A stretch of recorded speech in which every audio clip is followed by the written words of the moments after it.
undeniably, the Ravens 2023 season did not end the way any of us would have wanted.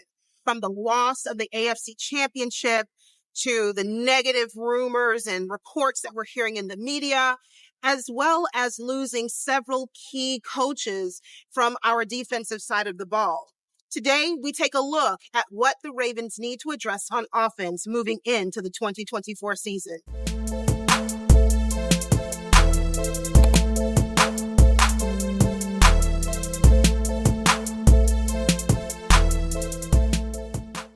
Welcome back. I'm Yolanda. Thank you for tuning in. Let's now turn the page from the 2023 season and talk about what the Ravens need to do to get on right street to move forward.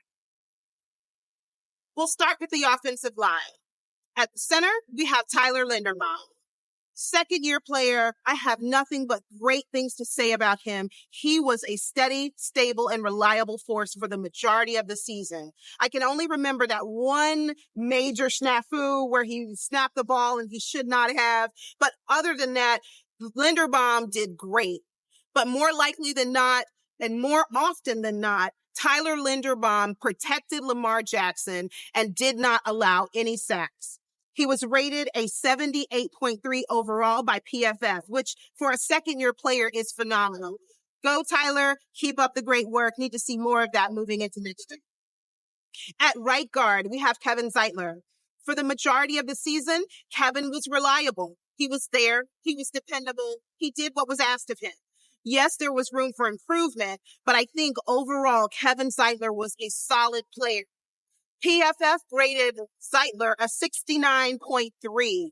Not bad, Kevin. Keep up the great work. And I hear that the Ravens and Kevin Zeitler are in talks to try to see if they can rework a contract or an extension. I hope they're able to do it.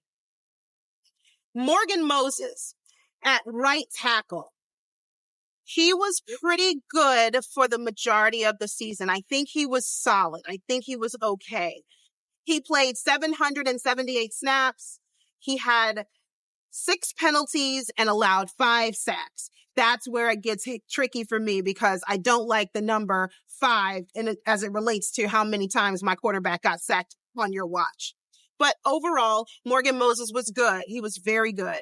And I understand that he had to miss a few games this season due to injury, but that's unusual for him. He's always been a player who's been available. He hasn't missed any games prior to this season as a starter since his rookie year at the Commanders. So I'd say to you, Morgan, keep improving. Take this time during the offseason, rest up because we'll certainly need you next season. Left guard, starter, introducing John Simpson. During the offseason, John Simpson vied for that starter role. And, well, he got it. But should he have? Leave a comment and let me know.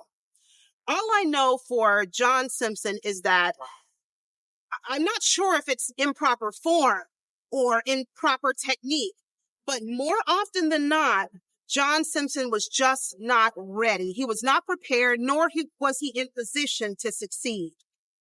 According to PFF, John Simpson played 1,118 snaps. He gave up 1 sack, but he had 11 penalties.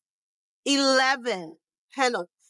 Like, what was he doing out there? As I said before, I'm not sure if it's an improper form or technique that needs to be addressed for John Simpson, especially if he's going to be the starter moving forward. But that is something that the Ravens need to look into and make sure that he's coached up well enough before we move into 2024.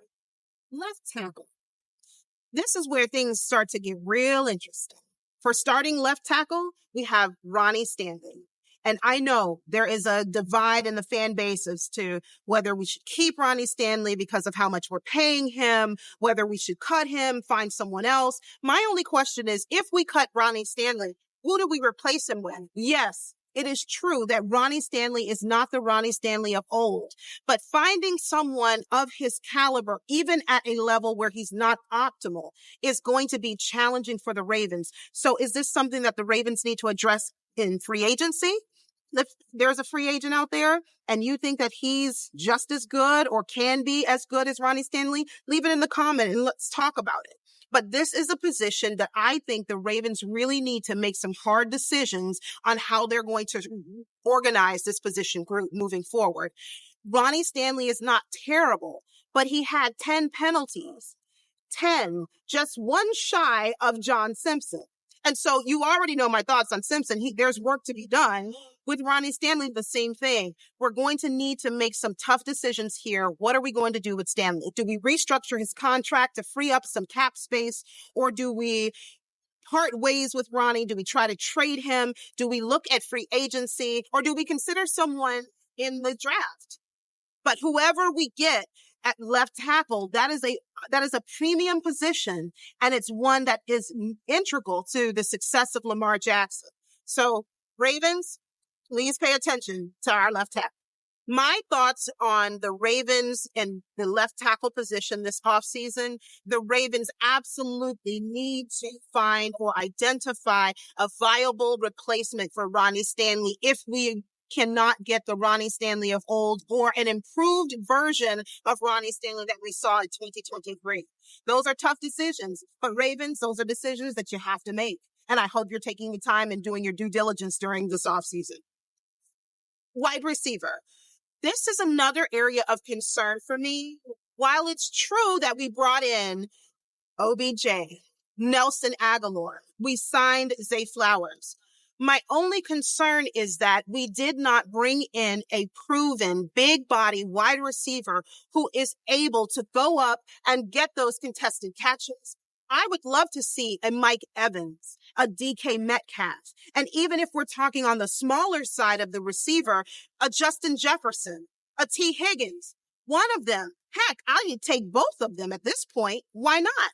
The point I'm making here is that if Lamar Jackson is given a proven wide receiver who is in his prime and well able to make those difficult catches, the sky's the limit for this Ravens offense. So I hope sincerely that we take an inward look into this position.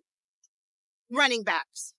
How can you be a run-dominant team without stellar running backs? Here we had J.K. Dobbins, and yes, he went out early and he was out for the season. That's unfortunate.